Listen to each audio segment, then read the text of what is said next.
বিরামপুরে তামাক বিরোধী প্রশিক্ষণ অনুষ্ঠিত। দিনাজপুর থেকে আমাদের প্রতিনিধি SM মাসুদুর রানা তথ্যচিত্রে দেখুন বিস্তারিত। ধূমপান ও তামাকজাত দ্রব্য ব্যবহার নিয়ন্ত্রণ কার্যক্রমের আওতায় তামাক বিরোধী দিনব্যাপী প্রশিক্ষণ অনুষ্ঠিত হয়েছে। জনপ্রতিনিধি, শিক্ষক, সাংবাদিক, সরকারি কর্মকর্তা ও কর্মচারী, মসজিদের ইমাম সহ বিভিন্ন শ্রেণীর পেশার মানুষ সোমবার 11 জুন সকালে উপজেলা প্রশাসনের উদ্যোগে উপজেলা পরিষদ সভাকক্ষে এই প্রশিক্ষণ কর্মশালা অনুষ্ঠিত হয়। উপজেলা নির্বাহী কর্মকর্তা ইউএনও নুজহাত তাসনিম আওয়ানের সভাপতিত্বে মূল প্রবন্ধ পাঠ করেন উপজেলা স্বাস্থ্য ও পরিবার পরিকল্পনা কর্মকর্তা ডাক্তার গোলাম রসুল রাখি।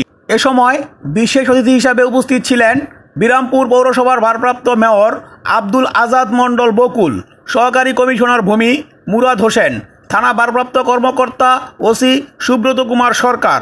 আরও উপস্থিত ছিলেন উপজেলা পরিষদের ভাইস চেয়ারম্যান আতাউর রহমান, মহিলা ভাইস চেয়ারম্যান উম্মে কুলসুম বানু, সমাজসেবা কর্মকর্তা আব্দুল আউয়াল, উপজেলা পরিবার পরিকল্পনা কর্মকর্তা ডাক্তার তাহেরা বেগম, প্রাণী সম্পদ কর্মকর্তা ডাক্তার বিপুল কুমার চক্রবর্তী, প্রকল্প বাস্তবায়ন কর্মকর্তা আতাউর রহমান, মহিলা বিষয়ক কর্মকর্তা মোশারত জাহান, সমবায় কর্মকর্তা রকিবুল হাসান, সহকারী প্রোগ্রাম কর্মকর্তা পাপিয়া নাসরিন, বিরামপুর ফায়ার স্টেশন কর্মকর্তা আব্দুল আজিজ, আনসার বিডিবি কর্মকর্তা তাইরা বেগম প্রমুখ।